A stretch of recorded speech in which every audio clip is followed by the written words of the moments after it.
Mtazamaji wa Rick Media, tupo katika mwendelezo wa kipindi chetu cha Asili Lab. Na leo tutaangalia tatizo la alwaramul lawfi, tatizo la uvimbe katika kizazi. Mimi nafahamika kwa jina la Mr. Medical. Sisi tunapatikana Tandale Chama. Pale kuna kituo cha mafuta cha Olympic, tupo nyuma ya kituo hicho cha mafuta. Kwa hiyo kwa huduma kama hizi, matibabu na taarifa zinginezo, fika katika kituo chetu tukusaidie. Tukiangalia tatizo la uvimbe katika kizazi. Tunaposema uvimbe katika kizazi, uvimbe huu huwa unajitokeza katika kuta za tumbo ama kuta za mfuko wa uzazi wa mwanamke ambazo zinaitwa uterus, na zinasababisha tatizo kama hili la alwaramul lawfi, tatizo la uvimbe katika kizazi. Na vimbe zimegawanyika katika sehemu kuu tatu. Kuna uvimbe ambao ndani yake umejaa nyama. Lakini aina ya pili, kuna uvimbe ambao ndani yake umejaa maji, usaa ama damu. Lakini aina ya tatu, kuna uvimbe ambao wenyewe umejaa hewa. Hizi aina zote tatu ni aina za vimbe ambazo tunasema kitaalamu tunaita alwaramul lawfi, ni vimbe ambazo kwamba anazipata mwanamke katika kizazi. Lakini utajitambua vipi una tatizo hili la uvimbe katika kizazi?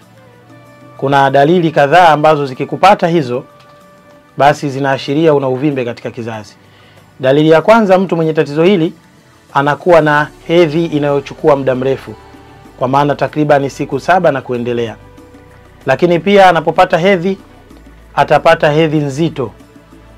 Lakini dalili nyingine, mtu huyu atapata maumivu makali katika nyonga, ambayo sisi kitaalamu tunasema maumivu haya katika nyonga yanakuja mpaka chini ya kitovu. Tunaita alam asfalil batni, maumivu makali chini ya tumbo la huyu mwanamke. Lakini vimbe hizi pia, dalili nyingine ya kujifahamu na tatizo hili ni kupata maumivu makali, tunasema athna'il jimai, katikati ya tendo la ndoa. Mtu huyu anakuwa na viashiria vya kupata tatizo la vimbe kama hizi. Lakini dalili nyingine, mtu huyu anapata maumivu makali katika nyonga na chini ya miguu. Hizi ni baadhi ya dalili ambazo kwamba zikimpata mtu anakuwa na tatizo hili la uvimbe. Lakini wakati mwingine tatizo hili la uvimbe linaweza likamletea mtu tatizo tunaloita IBS, kwa maana ya irritable bowel syndrome, ikaleta infection katika mfumo wake wa mmeng'enyo wa chakula, kwa sababu atapata tabu katika mfumo huo kwa sababu ya vimbe kama hizi ambazo zinatoka katika kuta za via vyake vya uzazi. Hizi ni dalili ambazo kwamba anazipata mtu mwenye tatizo hili. Sasa mtu huyu anaweza akapata madhara gani ikiwa tatizo hili halitapata tiba mbadala kwa muda mrefu? Tunasema mtu huyu, moja ya madhara atakayoyapata, anaweza akapata tatizo la kansa ya shingo ya kizazi, ambayo tunasema anapata tatizo katika sehemu tunayoita jihazi almar'a.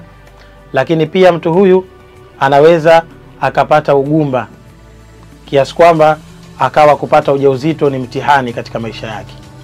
Kwa hiyo hizi ni dalili pamoja na madhara ambayo tumekupa kwa ufupi ili uweze kujijua unapokuwa na tatizo kama hili. Lakini pia tuweze kukusaidia. Sisi tunapatikana Tandale Chama kwenye kituo cha mafuta cha Olympic, tupo nyuma ya kituo hicho. Lakini pia mawasiliano yetu ni 0785 34 56 34.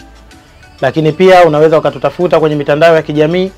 Tunatumia jina la Mr. Medical kwa Facebook, lakini Instagram tunapatikana kwa Mr. Medical_TZ. Utatupata hapo na tutaweza kukusaidia. Kwa hiyo ndugu yangu uliyepata kusikiliza darasa hii, basi jua una nafasi ya kujisaidia haraka iwezekanavyo, kwa maana hili tatizo ni tatizo sugu na limekuwa likileta madhara kila siku. Kwa hiyo nipende kusema kwa wale ambao mnatusikiliza na kutufuatilia, wewe uliyekuwa nyumbani, basi unaweza ukajisaidia kwa kufika hapo na tutakusaidia, tatizo hili litaondoka moja kwa moja. Nipende kumaliza kwa kusema fuatilia hizi darasa zetu za Asili Lab ili upate kunufaika na kuweza kujisaidia.